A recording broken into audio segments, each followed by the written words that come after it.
उत्तर प्रदेश में वाराणसी से प्रयागराज, लखनऊ, गोरखपुर समेत अन्य रूटों पर यात्रा करने वाले यात्रियों के लिए महत्वपूर्ण सूचना है। टोल टैक्स में हुई वृद्धि के बाद उत्तर प्रदेश सड़क परिवहन निगम ने इन रूटों पर बसों के किराए में वृद्धि कर दी है।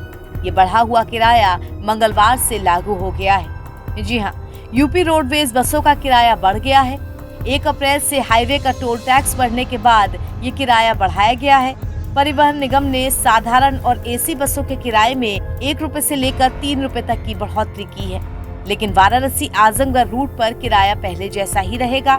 टोल टैक्स की नई दरों के हिसाब से इन किरायों को बढ़ाया गया है। 1 अप्रैल से टोल टैक्स की दरों में वृद्धि के बाद अब मंगलवार से रोडवेज बसों के किराए में भी इजाफा हो ही गया।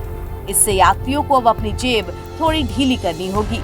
उत्तर प्रदेश राज्य सड़क परिवहन निगम ने साधारण और वातानुकूलित बसों में अलग अलग किराया बढ़ाया है, जो 1 रुपए से 3 रुपए तक का है। टोल टैक्स की दरें बढ़ने के बाद रोडवेज ने ये बढ़ोतरी की है। अब वाराणसी से प्रयागराज साधारण बस का किराया जो 196 रुपए लगता था, वो बढ़कर 197 रुपए हो गया है।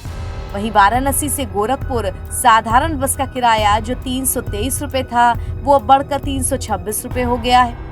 साथ ही वाराणसी से लखनऊ साधारण बस का किराया जो 422 रुपए था, वो अब बढ़कर 424 रुपए हो गया है।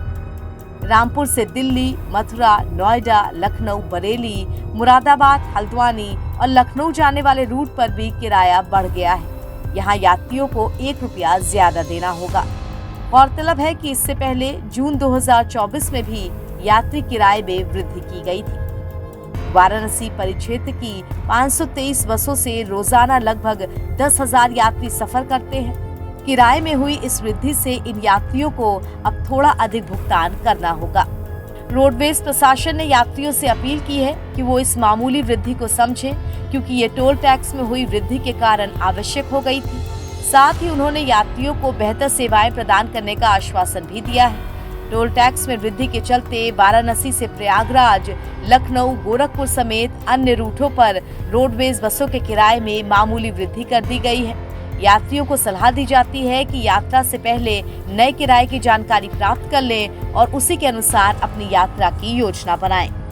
दरअसल NHAI ने टोल टैक्स की दरों में बदलाव किया है। ये बदलाव 31 मार्च की रात 12 बजे से लागू हो गया। NHAI की अधिसूचना के अनुसार सबसे ज्यादा टोल टैक्स 7 एक्सल से ज्यादा वाले वाहनों के लिए बढ़ाया गया है।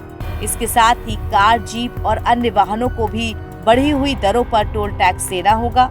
टोल टैक्स बढ़ने के कारण रोडवेज बसों का भी किराया बढ़ गया, जिससे रास्तों पर जितने ज्यादा टोल पड़ते हैं उस हिसाब से किराए में वृद्धि की गई है। NBT ऑनलाइन की रिपोर्ट।